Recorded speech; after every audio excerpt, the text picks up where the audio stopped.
अस्सलाम वालेकुम। तो आज मैं बना रही हूँ आधा किलो खोए के गुलाब जामुन। तो उसके लिए मैंने जो इंग्रेडिएंट्स लिए हैं, हाफ के जी खोया, 1 टेबलस्पून से भी कम मैंने इलायची पाउडर लिए है, 2 स्मॉल टेबलस्पून से मैंने बेकिंग पाउडर लिया है।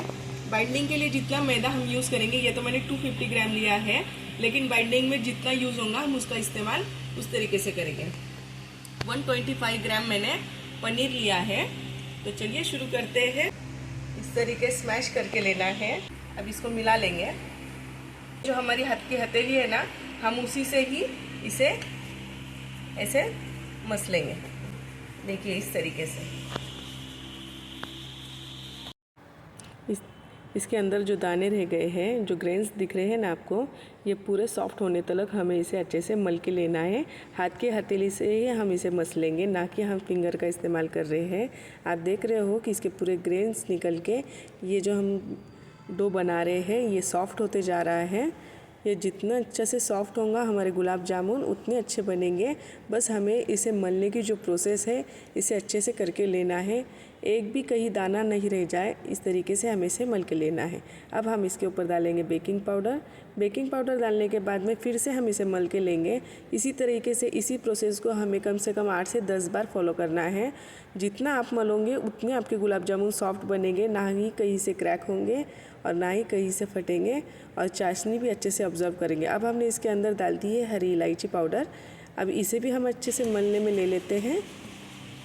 अब हमने इसके ऊपर बाइंडिंग के लिए जितना हमको मैदा लगेगा हम उतना मैदे का इस्तेमाल करेंगे।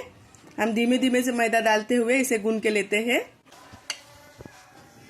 मैंने आधा पाव से भी कम मैदे का इस्तेमाल किया है। इसे भी हम इस तरीके से मैदा डालने के बाद में एक बार मिला लेंगे। हमें ना ही इसमें दूध का इस्तेमाल करना है, ना ही पानी का। मैंने आधा किलो खोए के हिसाब से 125 ग्राम मैंने पनीर लिया था और 250 ग्राम मैंने मैदा लिया था, बट मुझे उतना मैदा नहीं लगा इसके अंदर। 125 ग्राम से भी कम मैंने इसमें मैदे का इस्तेमाल किया है। ना ही मैंने गूंथते वक्त इसमें पानी का इस्तेमाल किया है, ना ही दूध का, ना ही फिर घी का। आटे को लगाते वक्त जितना हमें बाइंडिंग के लिए मैदा लगेगा हम उतना यूज़ करेंगे। अभी हमें इसे रेस्ट करने के लिए हाफ आवर के लिए रखना है।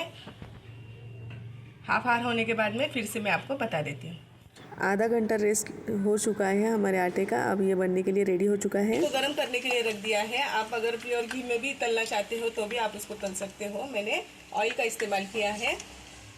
1 लीटर पानी में मैंने 1 किलो शक्कर का इस्तेमाल कर रही हूँ। इसमें 4 इलायची। अब हम रोज़ वाटर डालेंगे, हाफ टेबल स्पून। अब एक बार फिर से इसकी मालिश करके ले लेते हैं। अभी देखिए कितना अच्छे से हमारा डो रेडी हो चुका है। मैंने प्योर घी को लगा के लिया है। देखिए इस तरीके से हमें इसे प्रेस करके दोनों हाथों से फिर उठाना है ऊपर। धीमे धीमे से उठाएंगे तो इसके जो बाजू में जो भी ऐसी लकीरें वगैरह भी आएंगी वो भी अंदर दब जाएंगी, तो ये फूटेंगे नहीं। ऐसे धीमे धीमे से हाथों को उठाते हुए फिर इसको ऐसे करना है।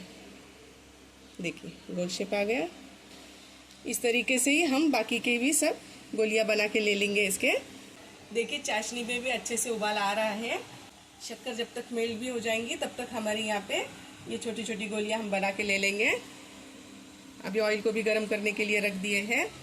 बाकी के इसी तरीके से मैं बाकी के भी सभी गोलियों को बना के ले लेती हूँ। उसके बाद में मैं आपको तलने के वक्त और एक बार बता दूँ। आधा किलो खवे के अंदर हमारे इतने गुलाब जामुन के जो पेड़े हैं हमने बना के लिए हुए वो इतने बन गए हैं। कम से कम 50-60 के आसपास ही है। तो अभी तेल गरम करने के लिए जो हमने रख दिए थे उसके अंदर हम एक छोटी सी लोई डाल के देख लेंगे। देखिए इस तरीके से हमारा तेल भी अच्छे से गर्म हो चुका है। नीचे नहीं लग रहा है, इसका मतलब ये परफेक्ट है। अगर ये नीचे लग गया तो हमारे आटा बिल्कुल से अच्छे से नहीं गूंदा गया है, इसका मतलब ये होता है। अब हमने उसे बाजू निकाल के जो हमने पेड़े बना के लिए हैं वो एक एक करके इसमें डाल देते हैं। गैस की फ्लेम को लो पे ही रखना है। इस तरीके से हमें बीच में ऐसे चलाते रहना है। देखिए कितने अच्छे से फूल रहे हैं।